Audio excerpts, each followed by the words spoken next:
പത്തനംതിട്ട റാന്നിയിലെ കൃഷിവകുപ്പ് ജീവനക്കാരൻ ഷിജോയുടെ ആത്മഹത്യയിൽ വിദ്യാഭ്യാസ വകുപ്പ് ഉദ്യോഗസ്ഥർക്കെതിരെ കുടുംബത്തിന്റെ ആരോപണം.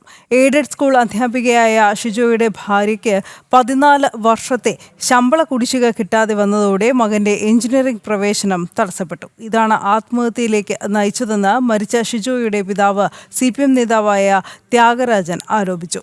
അതേസമയം ജില്ലാ വിദ്യാഭ്യാസ വകുപ്പ് ഓഫീസ് നടപടികളിൽ വീഴ്ച ഉണ്ടായിട്ടില്ല എന്നാണ് വിദ്യാഭ്യാസ വകുപ്പിന്റെ റിപ്പോർട്ട്. നാരായണമൂഴി സെന്റ് ജോസഫ് ഹൈസ്കൂളിലെ അധ്യാപികയായ ഷിജോയുടെ ഭാര്യ ലേഖ സുരേന്ദ്രന് 14 വർഷമായി ശമ്പളം ലഭിച്ചിരുന്നില്ല എന്നാണ് ഷിജോയുടെ മരണത്തിന് പിന്നാലെ കുടുംബത്തിന്റെ ആരോപണം.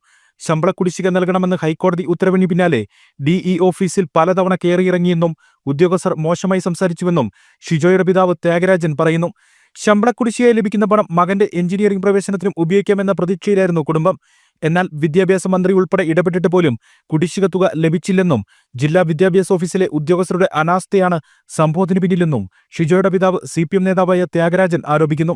എല്ലാ രേഖകളും എഴുതി റെഡിയാക്കി 14 വർഷത്തെ ശമ്പളത്തിൻ്റെ എല്ലാ രേഖകളും എഴുതി അവിടുത്തെ ഹെഡ് മിസ്സസ് 3/2/2025 അവിടെ ഹാജരാക്കിയിട്ടുണ്ട്. അവിടെ കയ്യിൽ എല്ലാ രേഖയുണ്ട്. അതവർക്ക് നോക്കി ഒന്ന് സബ്മിറ്റ് ചെയ്ത് കഴിഞ്ഞാൽ അങ്ങ് എടുക്കാമെന്നുള്ളൂ. 10 മിനിറ്റ് എടുത്ത കാര്യമുള്ളൂ. പക്ഷെ അവർ ചെയ്യില്ല. അങ്ങനെ കയറി ഇറങ്ങി നടന്ന് കുഞ്ഞിനെ ഇപ്പം കൊച്ചുമകന് അഡ്മിഷൻ കിട്ടി എഞ്ചിനീയറിങ്ങിന്. അപ്പം അതിന് പോകാൻ പൈസ വേണം. ആ മനോവേദന മകൻ ചെയ്തതാണ്. ഞങ്ങൾ കേസിന് പോകുന്നുണ്ട്. ഞങ്ങൾ നിയമപരമായ നടപടിക്ക് ഹൈക്കോടതിയിൽ നിന്നിപ്പം ഞങ്ങളുടെ വക്കീലിനെ വിളിച്ച് പറഞ്ഞിട്ടുണ്ട്. വക്കീൽ അതിൻ്റെ രേഖകളും കാര്യങ്ങളെല്ലാം ആവശ്യപ്പെട്ടിട്ടുണ്ട്. കോടതി ഓർഡറിൻ്റെയും ഗവൺമെൻറ്റിൻ്റെ ഓർഡറിൻ്റെ ഞങ്ങൾ കൊടുത്ത ലെറ്ററിൻ്റെ എല്ലാം അത് കൊടുക്കാം. നാളെ കഴിഞ്ഞ് എത്തിക്കാൻ വേണ്ട. ഇന്ന് തന്നെ ഞങ്ങൾ ഡിവിഷൻ ബെഞ്ചിൽ തന്നെ കേസ് ഫയൽ ചെയ്യും. അതേസമയം കുടുംബം ഉന്നയിക്കുന്ന ആരോപണങ്ങൾ വിദ്യാഭ്യാസ വകുപ്പിന്റെ റിപ്പോർട്ടിൽ തള്ളുന്നു. ജില്ലാ വിദ്യാഭ്യാസ വകുപ്പ് ഓഫീസ് നടപടികളിൽ വീഴ്ച ഉണ്ടായിട്ടില്ലെന്നും ശമ്പള കുടിശ്ശിക ബിൽ നൽകേണ്ടിരുന്നത് സ്കൂളിൽ നിന്നാണെന്നും വിദ്യാഭ്യാസ വകുപ്പ് സർക്കാരിന് നൽകിയ റിപ്പോർട്ടിൽ പറയുന്നു. ഇന്നലെ രാത്രിയാണ് മൂങ്ങാമ്പാറ വനത്തിനുള്ളിൽ ഷിജോയെ മരിച്ച നിലയിൽ കണ്ടെത്തിയത്. സംഭവത്തിൽ അസ്വാഭാവിക മരണത്തിന് പോലീസ് കേസെടുത്തിട്ടുണ്ട്. ജനം, പത്തനംതിട്ട.